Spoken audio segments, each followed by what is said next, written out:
In today's video, I'm going to give you an update on my math bookshelf. I did this video about a year ago, and I have since had some significant updates since then. So if you want to check it out from last year, go ahead and watch that video. I'm putting a link in the description. But here we go. We're going to go through my entire math bookshelf. So before I go through the books, I do want to make the note that this is a lot of my math books. I do have some in my office at school. So mainly like my duplicates I put in my office at school, just so I don't have the same book on here twice if I can. And then, and plus it's a kind of a room thing. I don't really have enough room for all the books that I want on here. But today we're gonna go through this bookshelf. I'm probably not gonna go through every single book carefully. If there's any book here that you want me to go in a little bit more detail and see what it looks like more on the inside, let me know in the comments and I can make a video of whatever book that you would want. So here we go. I'm gonna start with the top shelf. On the top shelf here, I have let's go left to right. So before I even do that, my vision for this top shelf is I want this top shelf to be nothing but old, almost like antique vintage books. Like any book from 1970 or earlier, or 1960 or earlier. Like this chunk of books right here, these are all old, like got a couple books from like the early 1900s. I'll go through those in a second, but that's my goal. I want this whole shelf to just be old books that are just almost vintage. You can find like an antique store or something. So going left to right, on the far left, I have the OpenStax Calculus Volume 1 and 2. This is the hardcover edition. If you have access to the digital, it's free. OpenStax is an open resource book, so it is free, but you do have to pay for the hard copies, and I've taught out of these books. That's why I even have the hard copies. I didn't pay for these myself. The school provided it for me. This is Calculus 1, Calculus 2 of the OpenStax. Have not taught Calculus 3 out of this book yet, so I don't have the volume 3. I kind of want to just maybe buy it for myself just to have it so I could finish off the trilogy, but maybe I'll just wait till I get to teach Calculus 3 from this book, but we'll see. And keep going. I have the Business Calc book by Bittinger. This book is great. I've taught this course through 2 different colleges under this exact book, and I really, really like this book. It's just called Calculus and its applications. It's a brief version. It's got everything you would need for a business calc class. There is another version that's a little bit longer, but it does go all the way through integration by parts, which is a Calculus 2 topic. But in a Calculus 2 class, you would do that, but in business calc, you cover that also. I really like this book. It's got really great examples, really well written, good homework problems. Big fan of that book. Next, I got the Sullivan Statistics book.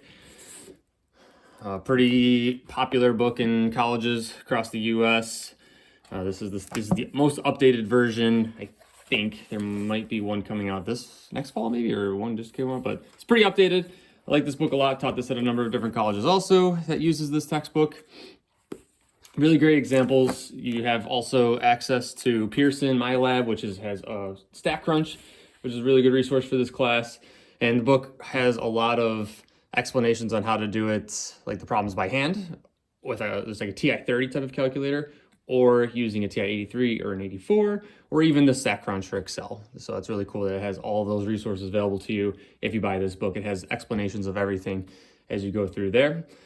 My geometry book by Martin Gay. Martin Gay is a little bit of like a celebrity at this point for me because I have so many of her books and I've taught out of so many of her books because they're so good. You cannot deny how good these textbooks are and how well written they are.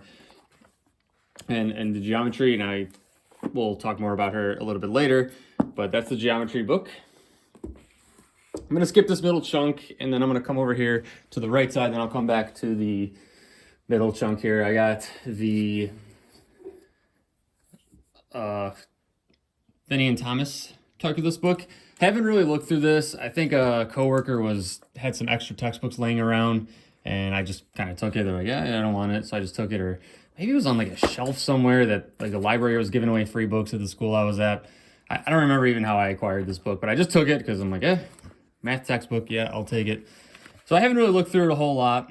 There's more competitive textbooks available, so that's kind of why I haven't really went too deep into that one too much. And then I have Thomas Calculus, which is a pretty popular textbook. So this book I have gone through a lot. When I taught Calc 2, I looked through this book a lot of seeing some different examples, took some problems from it. This is a really good book. It's really competitive with the next textbook I'm going to talk about, the next calculus book.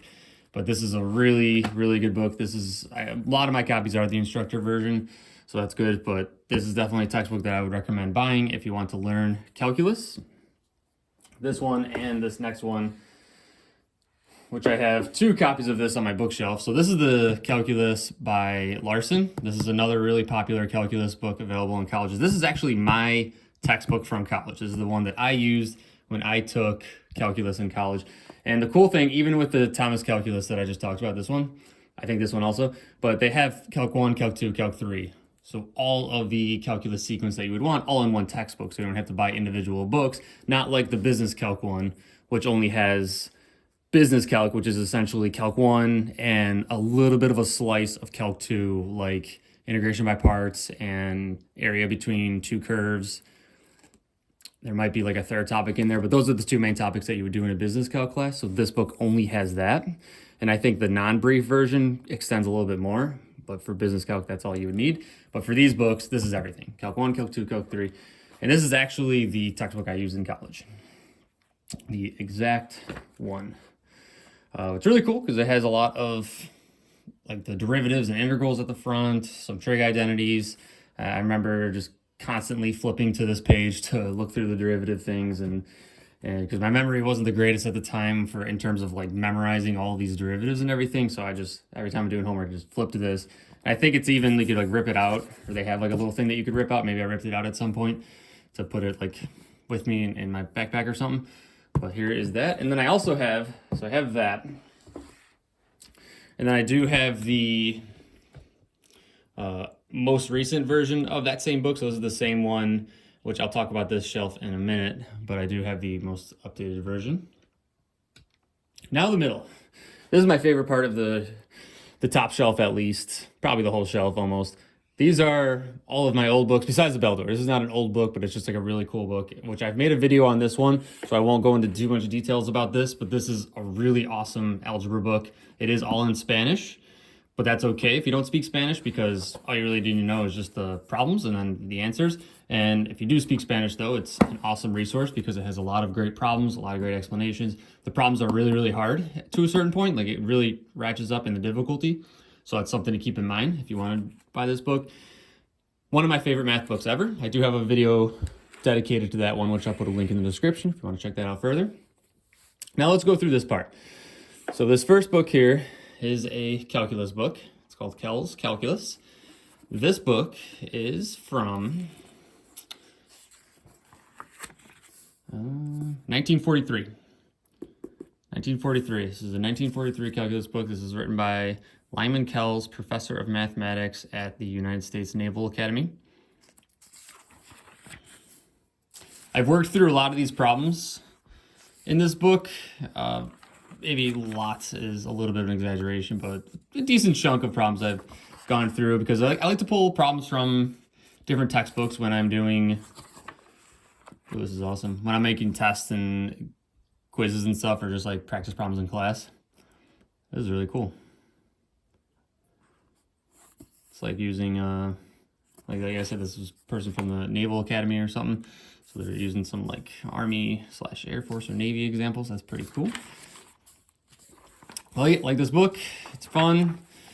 The weird thing about calculus and just math books from the 40s and so on, a lot of these examples you'll see in a modern textbook. It's very similar. The notation might change just a little bit, like the way they write the problems might change, but overall it's all the same concepts. The visuals aren't as great because we have access to computer technology now with some of the books that look a lot nicer and a lot more helpful, especially with disk and shell method type of problems that can't really have like a 3D model back then, or they could, but it wasn't as great as what it looks like now. So that's 1943 Kel's Calculus. Then I have Statistics, Methods, and Analysis by Lincoln Chow. This was, it's not super old, I don't think. I don't remember, let me see. Ooh, 1969. Not super old, but still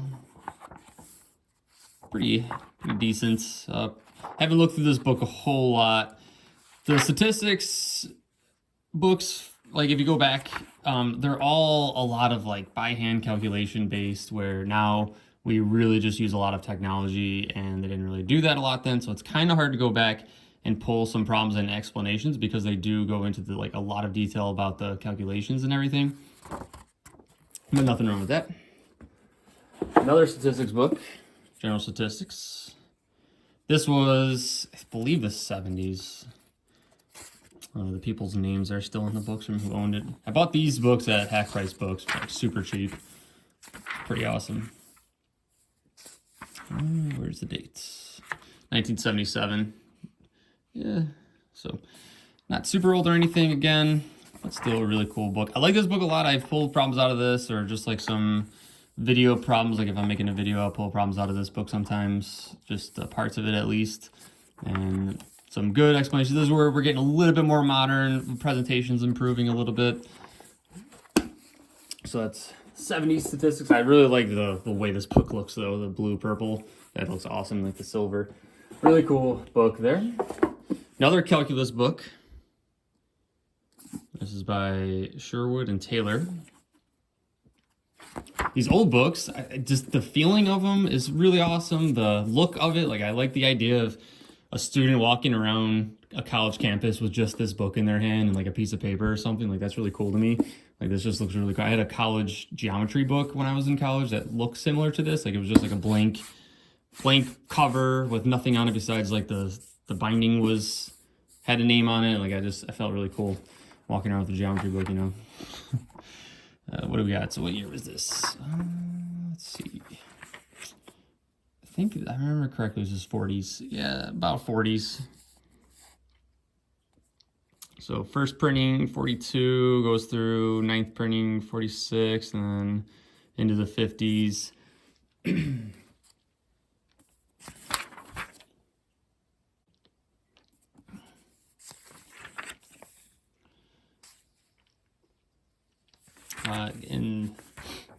So in the 40s again, I like this book's presentation. Looks a little bit better. The pages feel a little bit nicer than that other 40s book that I showed. Nothing wrong with it. A lot more writing from the person that owned this before.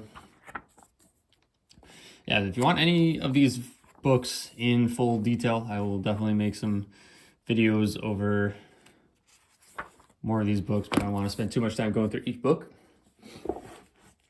Next, we have Essentials of Algebra by Stone Mills. This book's really old. I don't remember what year, so let's check.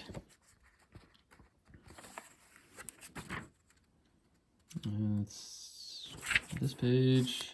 There it is. Copyright in 1905. Wow.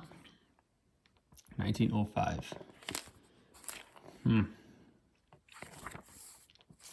And believe it or not, these problems are usually really cool. There's nothing here that's like, oh man, it's so outdated, you know? Like that's so... There are some actual... I think I looked through this book. There's like...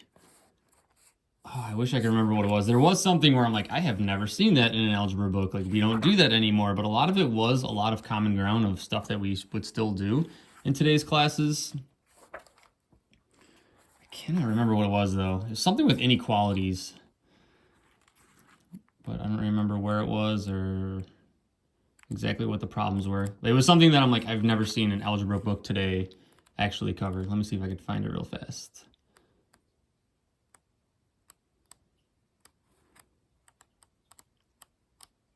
I don't remember. If I think of it, I'll try to make a video of this book. Wait,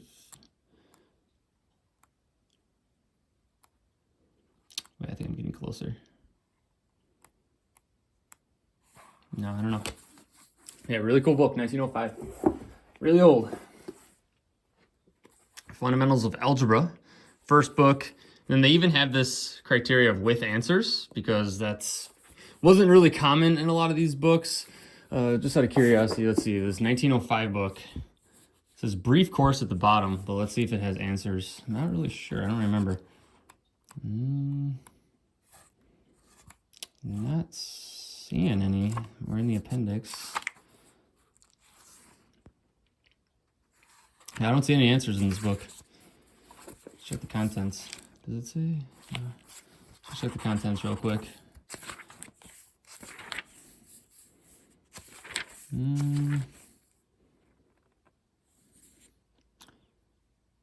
Yeah, no answers. It wasn't common for old books to have answers to the book, to the problems in the back of the book. So this one actually specified that, hey, we have answers. Maybe it was an advertising thing. I like this cool book though. I like that coloring. And then even have this like nice picture in the front, this colored picture. It's pretty cool. You don't see that often. What year is this from? 1944. 1944. It says fundamentals of algebra is a brief text, but it contains enough material to keep any class busy for a full school year. Keep any class busy. This has got to be like a high school book. It seems like it's a brief text. It might just mean brief as in like the number of problems or something, because it covers a lot of content, at least a semester's worth, I guess. Yeah, this would be about, yeah, like a semester's worth of like college class. So this is probably a high school, because in high school you probably go a little bit slower than you would in a college class. It's got a lot of great problems though. It's got like any good linear equations. Those problems would get pretty intense. A lot of good systems. I have noticed the systems problems, the system of equations, in this book and this one. The problems in here for the systems are really, really cool. Like problems that I've not seen in a modern textbook. The way they're presented, at least. There's a lot of really interesting tricks to them, and almost like solving a puzzle. And the rational equations too, I really like out of these books, these old ones. I'm going to skip this book and say that one for last on this part. But we have, what is this? This exercises in algebra without answers. So now they're telling us, hey, we don't have answers. Go to another book and find answers. Buy the cooler book. Let's see what the year this is from. What does that say? 1904. 1904 there.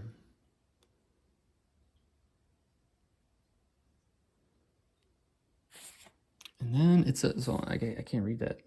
1932, there's another copyright. So maybe this is a little bit outdated since 1904.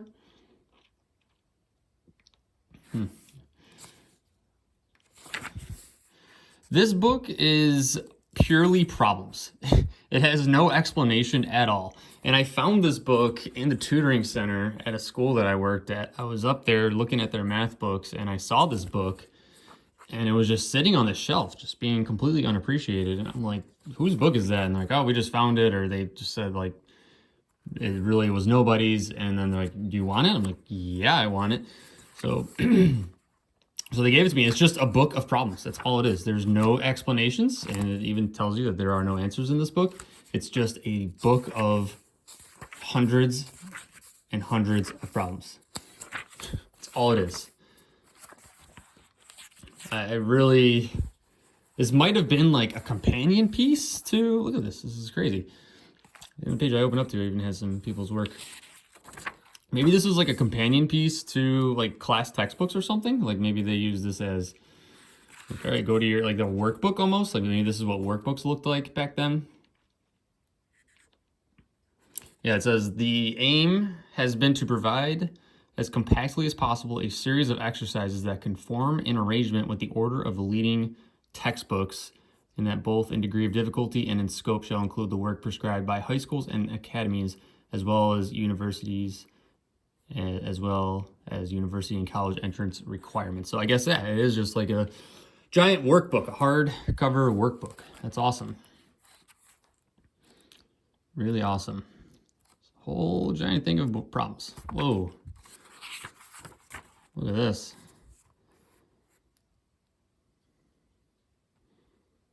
Wow. That's going to be fun. Ooh, we got some 3 variable systems. Look at that. 3 variable system with negative exponents. That would be fun to solve. These problems are crazy. expand. X to the 6 minus 64 over x to the 4th plus 4x squared plus 16, all being raised to the 5th power. That should be a good time.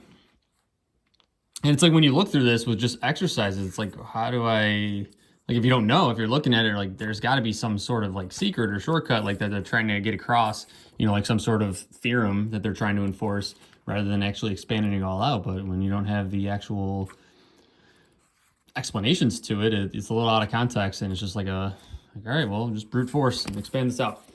That's a fun book. I'm glad I came across that. And this is the book that almost kind of started my, this binding's starting to come off. Started my idea of getting this whole top shelf with just old books. This is a modern school arithmetic. It says book 3. This book, it looks so much like some sort of like Harry Potter book or just something with like ancient sorcery in it. Like it just the presentation, there's like this really strange looking symbol with like a percentage, a dollar. Like it's so weird. And whoever owned this has Mickey Mouse stamps. This is from the 1930. I was gonna say the 20s, but yeah, 1930. A lot of writing from whoever owned this before. 1937. So it was made in 1930, but the person who owned this signed it off. They must have been in school in 1937. From what I remember, this book was used, I think, in 7th and 8th grade. So they have the series right here, textbooks in mathematics for the elementary school. Book 1 is 3rd and 4th grade. Book 2, 5th and 6th, and then book 3, 7th and 8th. So yeah, this is the book 3, 7th and 8th grade book. This is book 3 right there. This book is really funny in the sense of it's a lot of just preparing them for their everyday life and buying a car. Like practical problems. I just opened up right here and it has information about buying a car. And it tells you things. I think there's like balancing a checkbook even in here somewhere, which I don't remember exactly where it was. But there was a lot of just, here, buying a house. So they give you like a scenario each chapter, moving to California. They give you like a scenario each chapter where you're going to work through like, what would it be like to buy a house and find a job? And how much money would you make? What would your mortgage be? That kind of stuff. So it's very practical. It's definitely very practical in preparing these kids for life after high school or maybe life after junior high. You know, who knows? Maybe some of them don't even go to high school at that point. I don't know. I don't know what life was back then. Life was like back then in 1930s for them. So maybe they're just preparing them like, hey, like maybe you're going to go to a couple years of high school, get a job. Who knows? I know there was a section here in balancing a checkbook. I don't remember exactly where it was. This is definitely a book that I want to make a dedicated video to. Yeah, pajamas, children's clothing. Probably one of my favorite books on this shelf. I know I've probably said that a couple times, but really like that book. Okay. So the top shelf, I want that shelf to be purely for old books at some point, trying to work my way through that and get that collection going. The next shelf, we'll go down here. This shelf I've made a video dedicated to this whole shelf before. So if you want to check out that video, you can. I have a whole video dedicated to this entire shelf already, like these couple books, but I just run through it real fast. I'm having to grab them. This book is for developmental level, college arithmetic is usually what it's called, or fundamentals of math. This is your beginning and intermediate algebra. Both of these books are by Martin Gay. So this is for still developmental, but this is getting your intermediate algebra and beginning of algebra. And then we get out of developmental and we get into Blitzer's college algebra, trig, the Larson calculus book, and then differential equations. So this video I made of that was if you're majoring in mathematics. Then I have all my pocket notebooks here. So I started using pocket notebooks about 5 years ago. I didn't use them like every single day for every single thing I did. It was mostly just like to-do lists and planning and stuff, or if I'm writing a syllabus for a class, I'll use a pocket notebook to write out the schedule and just kind of keep track of everything. But these are all the pocket notebooks I've completely filled out so far. It's quite a few. I do love to, I carry around a pocket notebook all the time, and use them for school a lot. But going through those pretty fast. Those are all the ones I've completely filled out. And I have all my empty ones still in another drawer somewhere. And then I have my Godzilla movies. Godzilla 1984. The Godzilla, I don't remember what year that was, but that was like the start of the next series, King of the Monsters. And my favorite Godzilla movie before -1 came out, Shin Godzilla. I won't go too much into Godzilla movies. And then the bottom shelf. Bottom shelf, I just have some like ins and outs kind of books. I'm not even going to grab any of these off the shelf or anything, but I'll just run through these. This is a puzzle book, just pencil-free puzzle books. It's like a bunch of head scratchers and stuff, and really, I worked through this whole book. This is a really great book. If you like math or puzzles and stuff, I really highly recommend this book. I really liked it. And then I have a probability book I bought at Half Price Books. Just got really pretty advanced probability in there. I try to teach myself some physics, and I bought this self-teaching guide to basics physics. Not the greatest, wasn't really super awesome. I probably worked through maybe a third to half of that, and it just wasn't sticking. I got to find a better book or just buy a physics book. Calculus BC book, just bought that to get some practice problems. And then I do have these books, which I will recommend highly to anybody. These are the McMullen Calculus Trig and the other calculus book. If you're just somebody, like, don't buy these books looking to learn calculus. If you're somebody who is returning to calculus, or you are, you took calculus and then it's a summer break and you're taking Calc 2, I would buy these books just to keep sharp, keep those skills fresh. Don't buy these books if you're looking to learn calculus from start to finish, because it's not really the best learning platform. It is just a good practice platform. Skills Practice Workbook is what it's called. I definitely recommend those. And then we have Basic College Math, and then another Blitzer College Mathematics book. And then I do have Math for Elementary Teachers, so if you're going to major in elementary, you do have to take a math class, and there is a dedicated elementary math class that you would take, and this is the book. I have not taught it, but again, my coworker was giving away some books because he was close to retirement, so I grabbed that off of him. These two books I do want to pull off the shelf here for a second. This is Thinking Mathematically by Blitzer, and then this is Mathematical Ideas by Miller. They're both pretty similar. I like these books a lot, and same thing with Survey to Mathematics with Applications. That book is in the same kind of light. I like these books a lot because it's just like everything. It's the reason why I fell in love with math. I got into math because I took a gen ed math class my first year of college, and this was pretty much the content of the book. It just covers a lot of different math topics like graphs, geometry, counting methods, number theory, real numbers, basic concepts of algebra. It's got everything that you, in statistics. I think there's some statistics in here, and it's got some finance math and logic. So it's really, it just gives you the grand scope of like, here's what you do some things with math, and it's very interesting and very engaging. So I like these books a lot. Same thing here, same kind of book. And then we have the Sullivan College Algebra book. This was literally on a bookshelf. There's like a free bookshelf at school one day, and I found this there. That book here, same type of book here with those two. Another college algebra book. Who's this by? I'm not even sure who this one's by. Oh, Larson College Algebra. Forgot I even had this. Yeah, Larson College Algebra. Don't see a lot of schools using Larson College Algebra. I see mostly Sullivan and Blitzer for college algebra.